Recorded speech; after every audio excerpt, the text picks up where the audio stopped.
Humanity obsesses over conquering the highest, most dangerous peaks on Earth. Yet, in the Himalayas, one mountain revered by billions remains intentionally untouched. This visualization shows a stark contrast.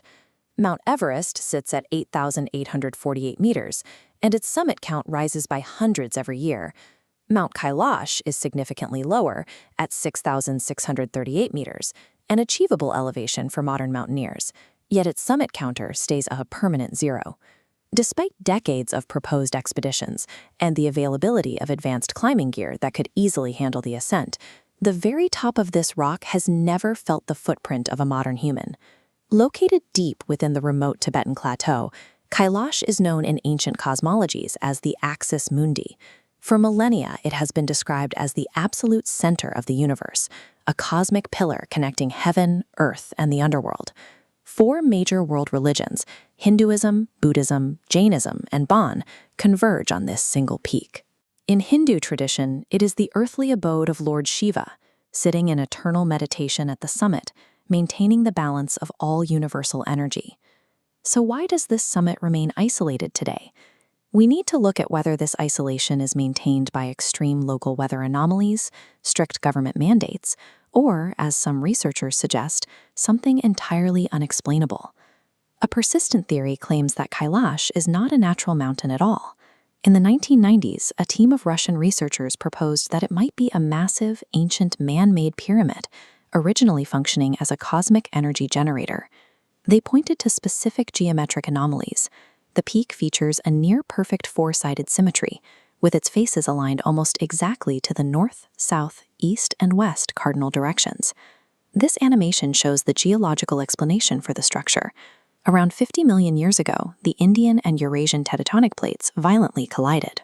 This massive impact forced large amounts of plutonic rock straight upward into the sky. Then, about 2.5 million years ago, during the Quaternary Ice Age, intense glacial ice scraped against the rock from all four sides. This process of differential erosion slowly carved the sharp, symmetrical faces we see today. The precise geometry of Mount Kailash is a rare convergence of tectonic uplift and millions of years of ice erosion. It is a masterpiece of natural forces rather than an artificial construction. Beyond its shape, pilgrims and trekkers frequently report bizarre experiential phenomena near the base. Multiple independent accounts describe the sensation of time fast-forwarding, claiming that human hair and nails grow at an accelerated rate, completing weeks of growth in a matter of days. To experience actual time dilation, where time moves slower or faster relative to somewhere else, you need proximity to massive gravitational fields, like a black hole, or velocities approaching the speed of light. The local gravity and electromagnetic fields at Kailash are entirely normal. The most likely driver of this phenomenon is biological and psychological. At altitudes over 5,000 meters, low oxygen levels and high atmospheric pressure put the human body under extreme stress. Combine that physiological strain with deep, intense meditative states, and human perception of time can distort heavily.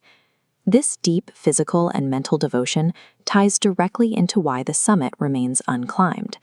According to Tibetan legend, only one figure has ever reached the top, the 11th century Buddhist saint Milarepa, and he is said to have ascended through spiritual power, warning that ordinary humans should never attempt the physical climb. Modern mountaineers have largely adopted this exact philosophy.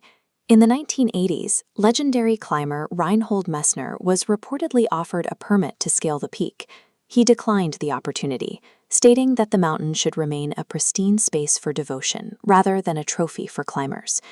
In 2001, after international outcry over a proposed expedition, the Chinese government enacted a strict official ban on climbing Mount Kailash to respect the religious beliefs tied to the site. We have the technology, the gear, and the physical capability to reach the top, but we don't. Mount Kailash remains untouched because humanity made a collective, conscious choice to prioritize reverence over conquest. Instead of pushing vertically toward the summit, hundreds of thousands of pilgrims engage with the mountain by walking a grueling 52-kilometer circuit around its base. This circular trek is known as the Kora, or Parikrama. The journey typically takes 3 full days of walking across a rugged, isolated landscape. Traversing the rocky valleys at such high elevations takes a severe toll on the human body, inducing exhaustion and altitude sickness long before the hardest milestone is reached. The physical limit is tested on the second day during the ascent to the Dolma Law Pass. At 5,630 meters, where the temperature frequently drops below freezing and the oxygen is dangerously thin, pilgrims face the most intense section of the route. At this exact pivot point, travelers perform a powerful psychological ritual. They leave behind an old piece of clothing, a personal object, or a lock of hair. It is a physical act of shedding past karma, releasing old sins, and letting go of the ego. Geologists can perfectly map the plutonic rock layers and measure the glacial erosion that shaped these 4 symmetrical walls.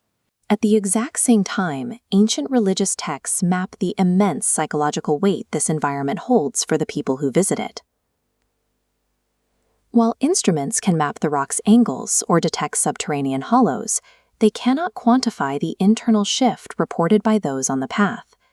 Many who complete the Kora describe a sharpened emotional resilience, a mental clarity that remains long after the physical effects of the altitude have faded.